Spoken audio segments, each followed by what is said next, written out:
In this part, we are going to continue from where we left off in the last video. So R offers two main approaches to data visualization, which is a very, very important part of data analysis. First is the base R graphics, which comes built in with no packages required.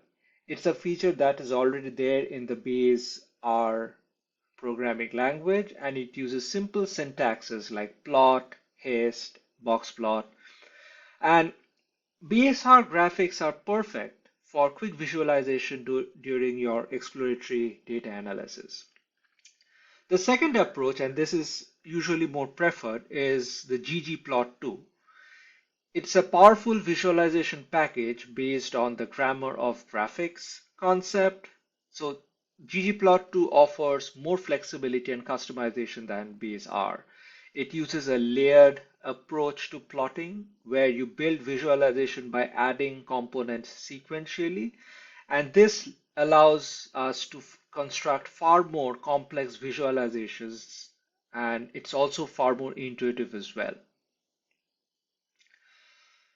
So let's compare how the same visualization looks in both base R and ggplot2 code.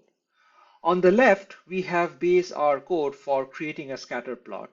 We use the plot function where our x and y variables are from the empty cars dataset, and we add labels with the xlab and ylab parameters. To add a regression line, we use a separate AB line function and call it a linear model. On the right, we have the ggplot2 equivalent. We start with the ggplot function specifying our dataset and aesthetic mappings. Then we add layers with the plus sign. The first we add points with the geom_point function. So this is the part of the code that adds the points.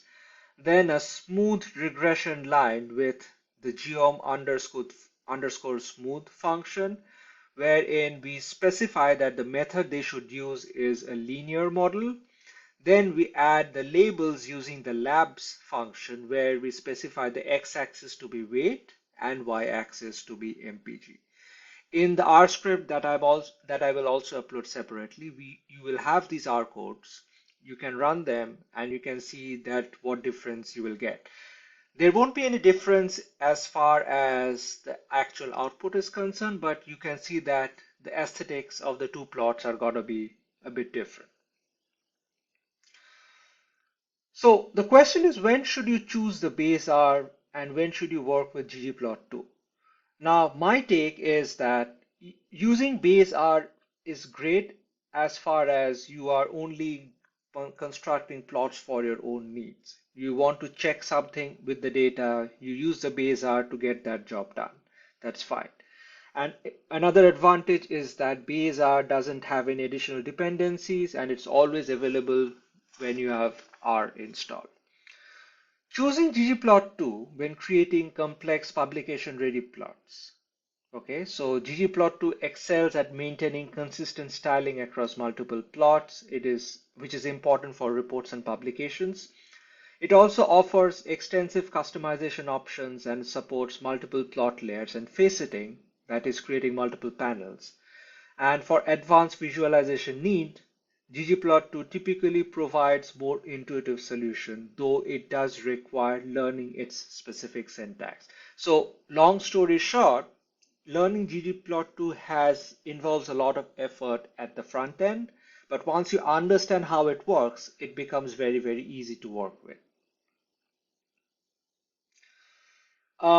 There are so many different ways you can make errors in coding, and actually the more errors you make, the better, because that's how you learn.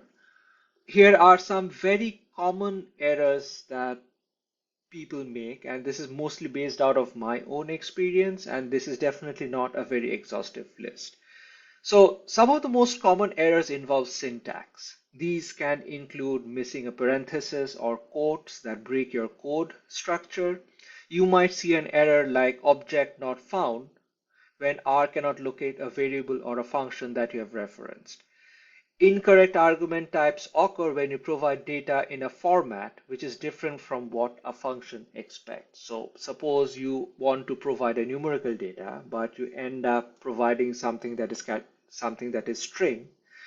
That can throw up errors like this. There are also some data-related errors that are pretty common. Uh, Non-numeric arguments to binary operators happen when you try to perform mathematical operations on non-numeric data. Missing values can trigger errors in functions that can't handle not missing numbers. Dimension mismatches occur when you try to combine data sets with incompatible structures.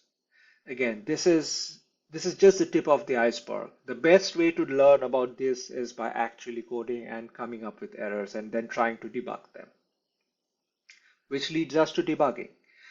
R provides several debugging functions. There are some functions called traceback that allows you to see the sequence of function calls that has led to an error.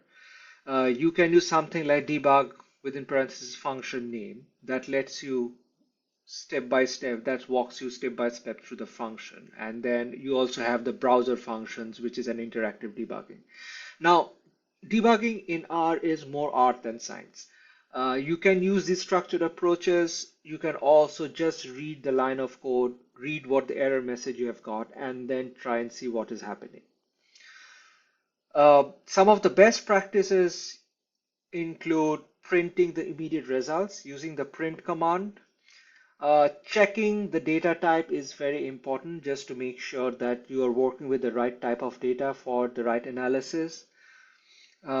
Class and string are two functions that are very helpful in this context. Sometimes, and this is not necessarily an error, but sometimes R throws up these warning messages.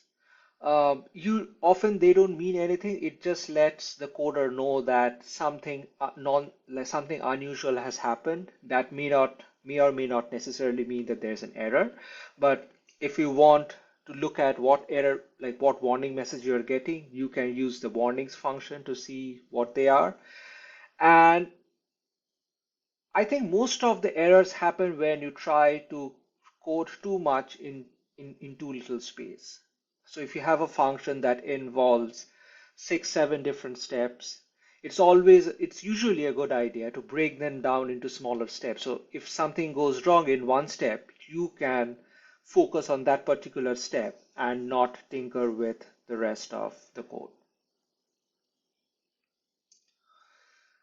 There are several types of data that you will eventually work. In R, first is the new atomic data types, which include numeric numbers, which are real numbers like 1.5 and 2.3.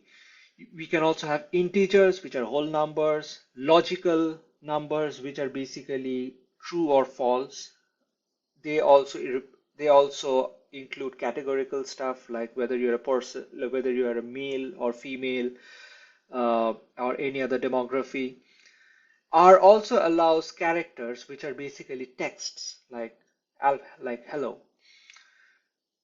It's always a good idea to check what type of data you're working with using these functions, or whether if or this function is.numeric, for example, checks whether the data is numeric or not. So if you pass a number like 1.5 through this, it will generate an output true.